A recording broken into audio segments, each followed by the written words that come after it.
People watched Scott from a distance, and they couldn't believe what they were seeing. The winds were blowing, the rain was pouring, everything was going, and that rapid water, nobody's ever seen anything like it. They said, wow, that's something. Tonight, Scott and Millie Kate are here together, reunited for the very first time. Thank you, Scott, Millie Kate.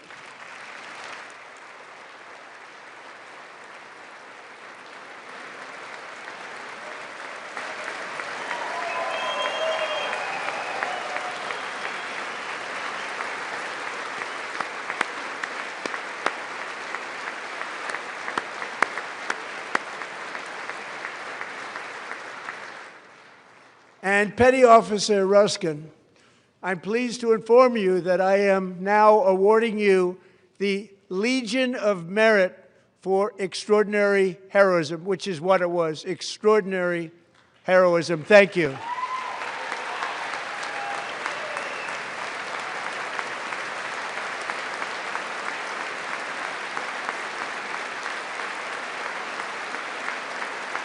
And I'd like to have the military aide to please come down and take care of the service. Military aide, thank you very much. Take care of that very important service. Thank you very much. From 1776 to today, every generation of Americans has stepped forward to defend life, liberty, and the pursuit of happiness. And they're really doing it for the next generation. But now it's our turn. Together we're building a nation where every child has the chance to reach higher and go further, where government answers to the people, not the powerful, and where the interests of hardworking American citizens are always our first and ultimate concern. That is the debt we owe to the heroes who came before us, and that is the promise we must keep to America for our 250th year. Last year, I urged this Congress to begin the mission by passing the largest tax cuts in American history, and our Republican majorities delivered so beautifully. Thank you, Republicans.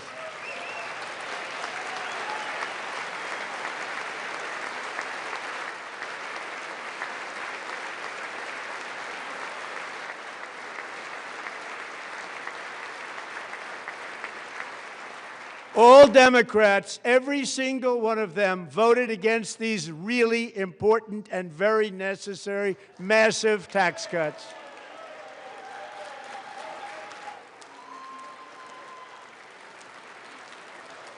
They wanted large-scale tax increases to hurt the people instead. But we held strong, and with the great, big, beautiful bill, we gave you no tax on tips, no tax on overtime, and no tax on Social Security for our great seniors.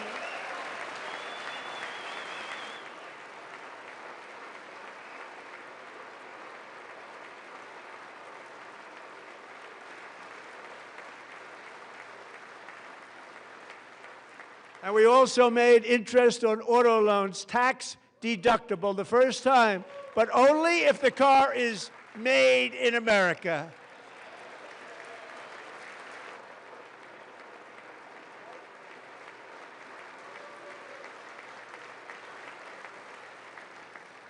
Recently in Pennsylvania, I met Megan Hemhauser, a devoted mom who's homeschools her children, beautiful, 2 children, during the day while waiting tables at night as her husband works overtime operating very heavy equipment. Megan is here this evening, and she's happy to tell you that she is so much richer because with no tax on tips, no tax on overtime, and our expanded child tax credit done again by Republicans, Megan and her husband will take home more than $5,000 extra just for the year, cutting her tax bill in more than half.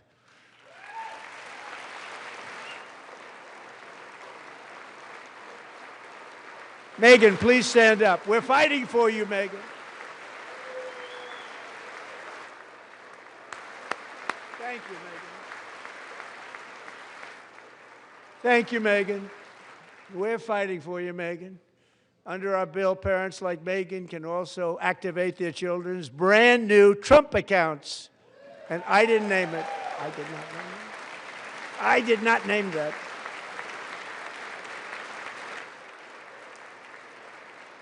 Nobody believes me, but I did not name it. It was named by a very tall man sitting right there in the third row.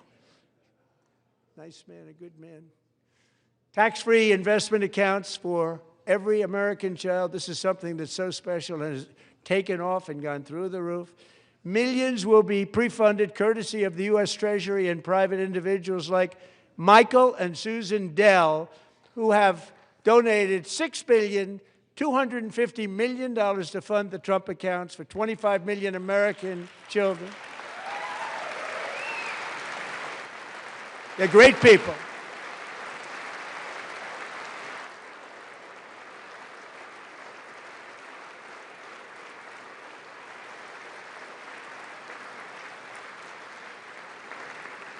You know, I asked Michael Dell, how do you make all that money? He said, well, I just sat on my dorm in school, and I made computers, and I'd sell them to people, and I just kept selling and selling and selling, and pretty amazing story. That's called the American dream. He sold a lot of computers, a lot of those laptops, so I congratulate him on that, but I really thank him and Susan, as well as others like Brad Gerstner, a very tremendous guy. He was behind it right from the beginning. Brad Gerstner. Thank you, Brad.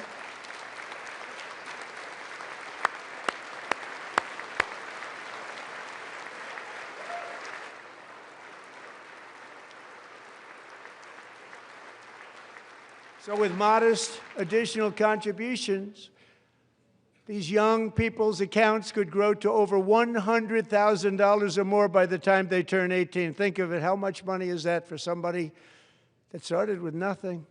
Over 100,000, could be much more than that. To make this investment in our children's future, go to trumpaccounts.gov, trumpaccounts.gov. And a lot of people are doing it. It's setting every record in the book. It's popular. They knew what it was going to take. I'm so proud of them. I'm so proud of the people that got it started. And now it's just taken off. One of the primary reasons for our country's stunning economic turnaround, the biggest in history, where the Dow Jones broke 50,000 4 years ahead of schedule, and the S&P hit 7,000, where it wasn't supposed to do it for many years, were tariffs.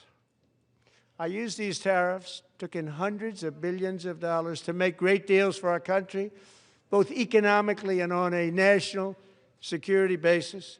Everything was working well. Countries that were ripping us off for decades are now paying us hundreds of billions of dollars. They were ripping us so badly, you all know that. Everybody knows it. Even the Democrats know it. They just don't want to say it. And yet these countries are now happy, and so are we. We made deals. The deals are all done. And they're happy. They're not making money like they used to, but we're making a lot of money.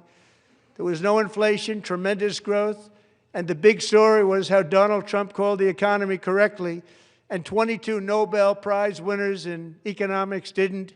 They got it totally wrong. They got it really wrong.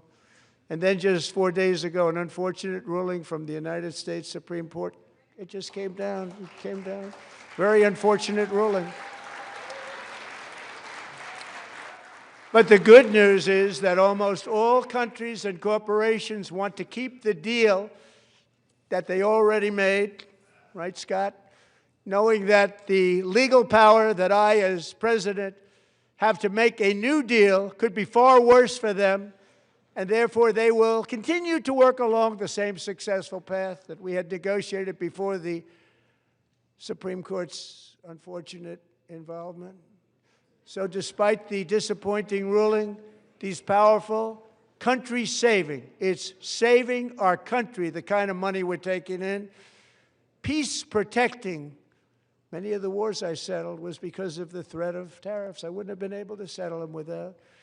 Will remain in place under fully approved and tested alternative legal statutes.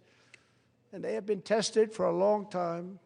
They're a little more complex, but they're actually probably better, leading to a solution that will be even stronger than before.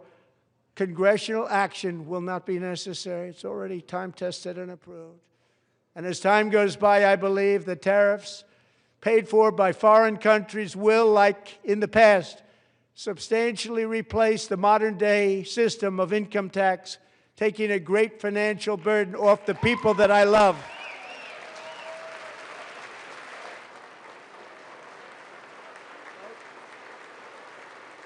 Right?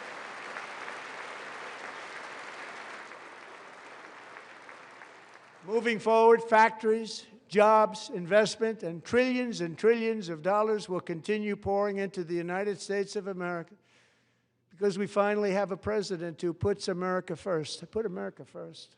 I love America.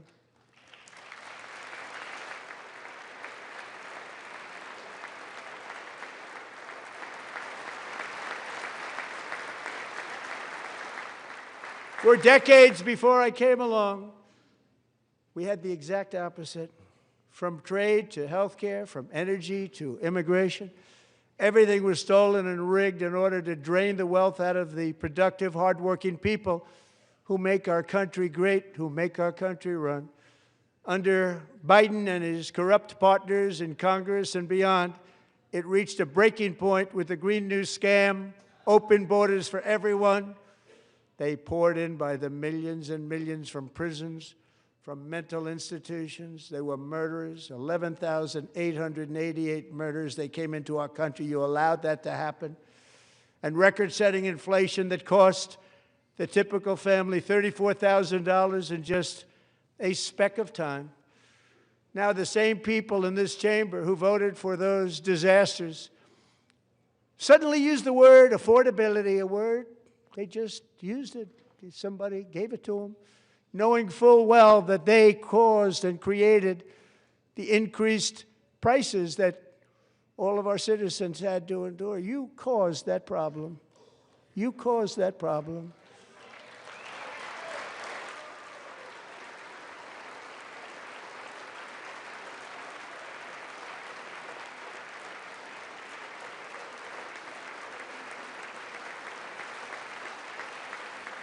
They knew their statements were a lie. They knew it. They knew their statements were a dirty, rotten lie. Their policies created the high prices. Our policies are rapidly ending them. We are doing really well. Those prices are plummeting downward.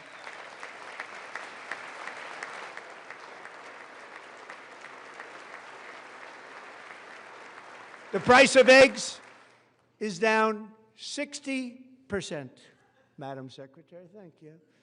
The cost of chicken, butter, fruit, hotels, automobiles, rent is lower today than when I took office by a lot. And even beef, which was very high, is starting to come down significantly. Just hold on a little while. We're getting it down. And soon you will see numbers that few people would think were possible to achieve just a short time ago. Nobody can believe when they see the kind of numbers, and especially energy, when they see energy going down to numbers like that, they cannot believe it. It's like another big tax cut. I'm also confronting one of the biggest ripoffs of our times, the crushing cost of health care caused by you. Since the passage of the Unaffordable Care Act, sometimes referred to as Obamacare, big insurance companies have gotten rich. It was meant for the insurance companies, not for the people. With our government giving them hundreds and hundreds of billions of dollars a year as their stock prices soared 1,000, 1,200, 1,400, and even 1,700%, like nothing else. That's why I introduced the great health care plan. I want to stop all payments to big insurance companies and instead give that money directly to the people so they can buy their own health care, which will be better health care at a much lower cost.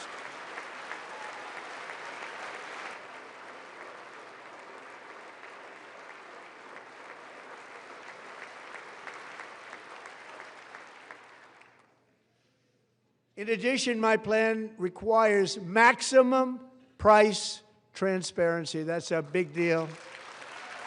Sounds so simple, so big. And I did that in my first term, and the Democrats immediately terminated it with full knowledge that they were doing a very bad thing for the people. Costs were going to go way up, and that's what happened, and now I'm bringing them way down on health care and everything else. I'm also ending the wildly inflated cost of prescription drugs like has never happened before.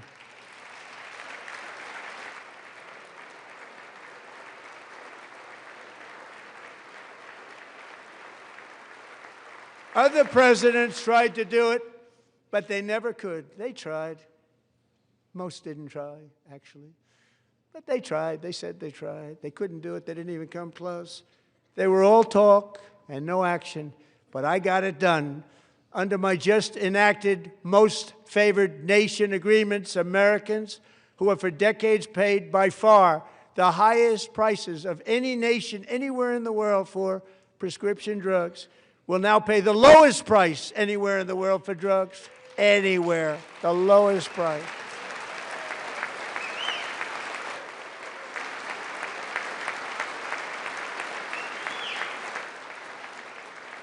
So in my first year of the second term,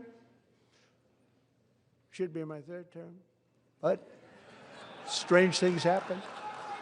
I took prescription drugs, a very big part of health care, from the highest price in the entire world to the lowest. That's a big achievement.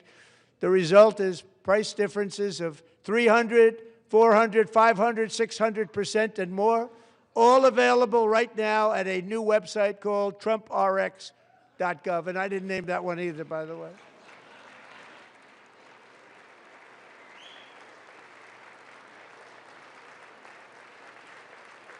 And here tonight is the very first customer ever to get that big discount, and it is big, Catherine Rayner. For 5 years, she and her husband have struggled with infertility, and they turned to IVF. One drug has been costing Catherine $4,000 to purchase, but a few weeks ago, she logged onto the TrumpRx website and got that same drug that cost $4,000, got it for under $500. A reduction of much more, actually, than $3,500. Catherine, we are all praying for you, and you're going to be a great mom.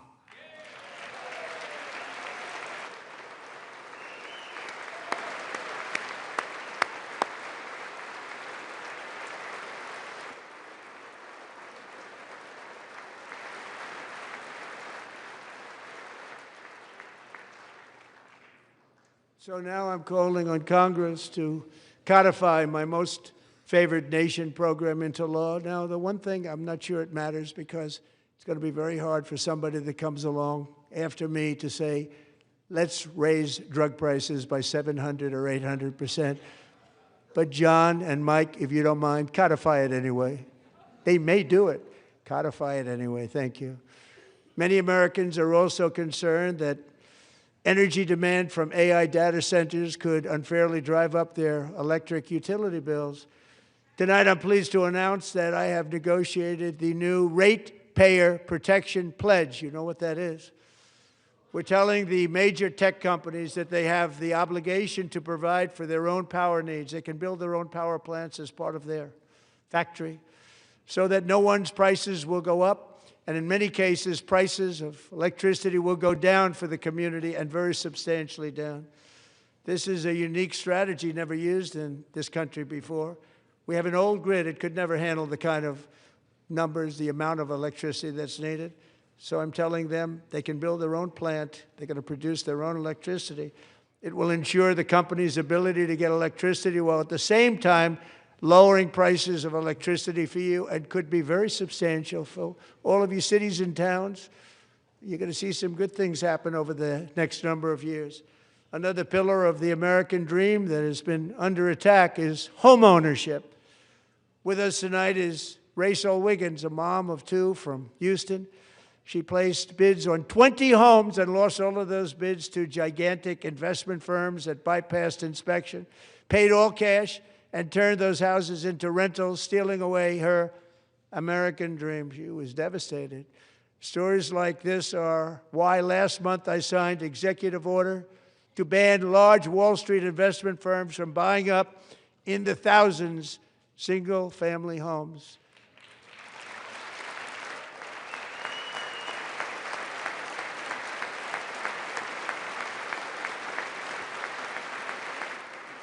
And now I'm asking Congress to make that ban permanent, because homes for people, really, that's what we want. We want homes for people, not for corporations. Corporations are doing just fine. Raysel, thank you very much. Good luck with your home. You'll get one soon.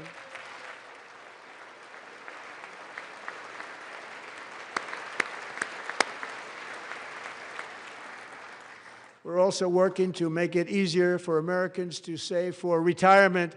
And under this administration, we will always protect Social Security and Medicare. They are not protecting it for our seniors. We will always protect Social Security, Medicare, Medicaid.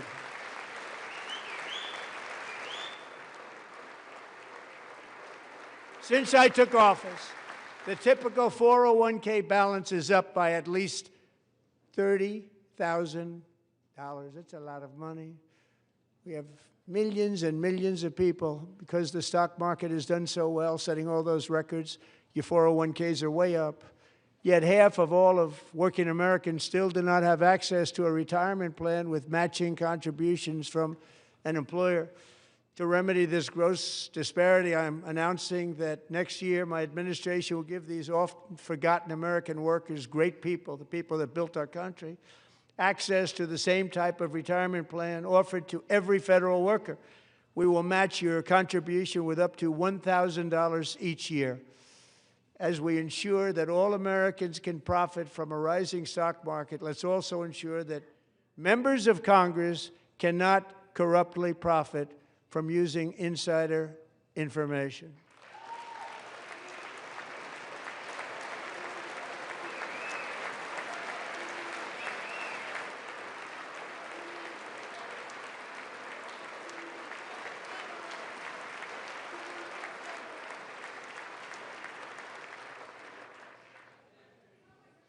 They stood up for that. I can't believe it. I can't believe it. Did Nancy Pelosi stand up if she's here? Doubt it. Pass the Stop Insider Trading Act without delay.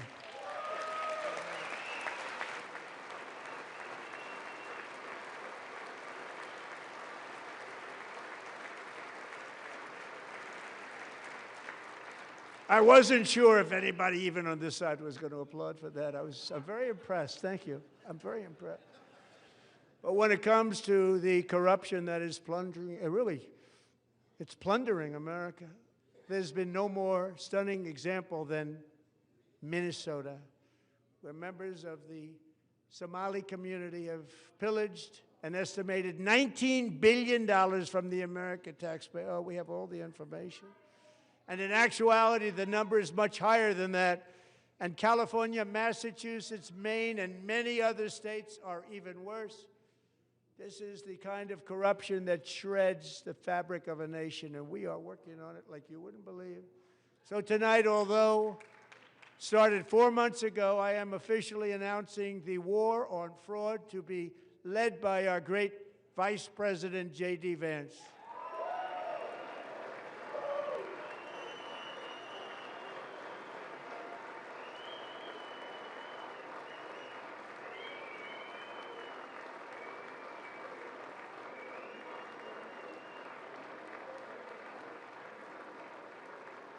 He'll get it done. If we're able to find enough of that fraud, we will actually have a balanced budget overnight. It'll go very quickly. That's the kind of money you're talking about. We'll balance our budget. The Somali pirates who ransacked Minnesota remind us that there are large parts of the world where corruption and lawlessness are the norm, not the exception. Importing these cultures through unrestricted immigration and open borders brings those problems right here to the USA. And it is the American people who pay the price in higher medical bills, car insurance rates, rent, taxes, and perhaps most importantly, crime. We will take care of this problem. We're going to take care of this problem. We are not playing games. Delilah.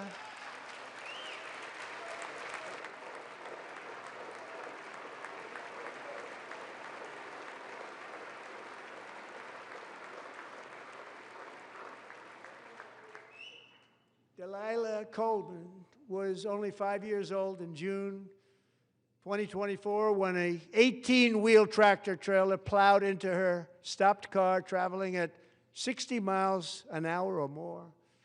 The driver was an illegal alien let in by Joe Biden and given a commercial driver's license by open borders politicians in California.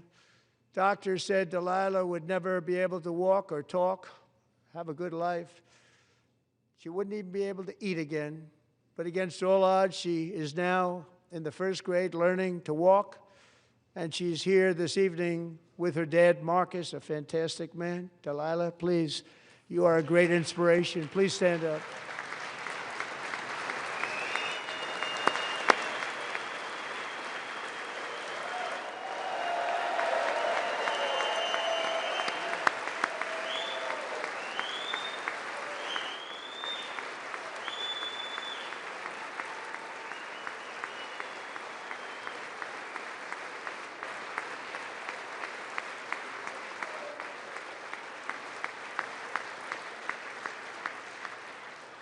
Thank you, Delilah. Many, if not most, illegal aliens do not speak English and cannot read even the most basic road signs as to direction, speed, danger, or location. That's why tonight I'm calling on Congress to pass what we will call the Delilah Law, barring any state from granting commercial driver's licenses to illegal aliens.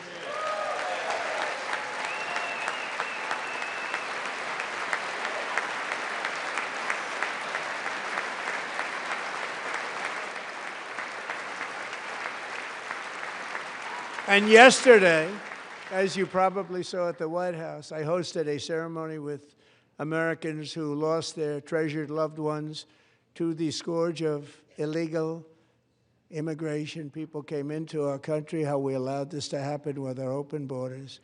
These are the angel moms and families that for decades our government betrayed and our media totally ignored. It was terrible. Hard to believe, actually.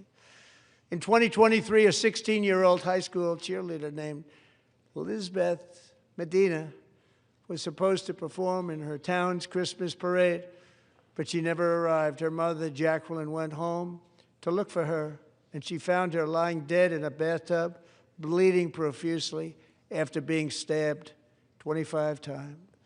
Elizabeth's killer was a previously arrested illegal alien who had broken in and brutally extinguished the brightest light in her family's life, violently and viciously. Her heartbroken mother is in the gallery to remind everyone in this chamber exactly why we are deporting illegal alien criminals to our country at record numbers, and we're getting them the hell out of here fast. We don't want them.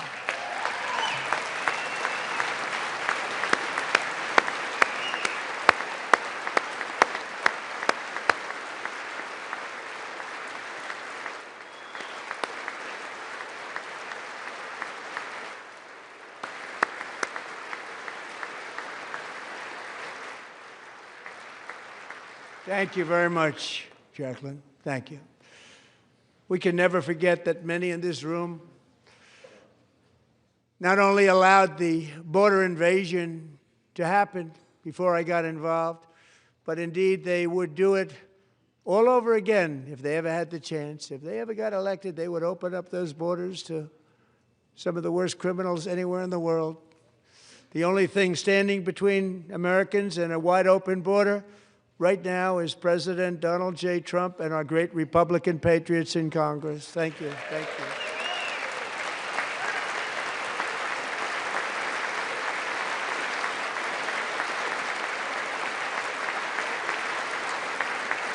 As we speak, Democrats in this chamber have cut off all funding for the Department of Homeland Security. It's all cut off. It's all cut off.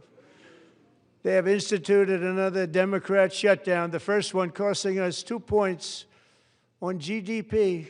2 points we lost on GDP, which probably made them quite happy, actually. Now they have closed the agency responsible for protecting Americans from terrorists and murderers.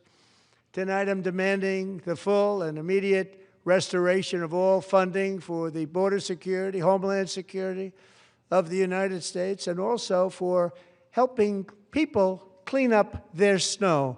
We have no money because of the Democrats, and it would be nice.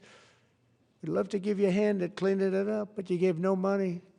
Nobody's getting paid. It's a shame. So you have to think about it. We have, in case you didn't know, a pretty large snowstorm out there. One of the great things about the State of the Union is how it gives Americans the chance to see clearly what their representatives really believe. So tonight I'm inviting every legislator to join with my administration in reaffirming a fundamental principle. If you agree with this statement, then stand up and show your support. The first duty of the American government is to protect American citizens, not illegal aliens.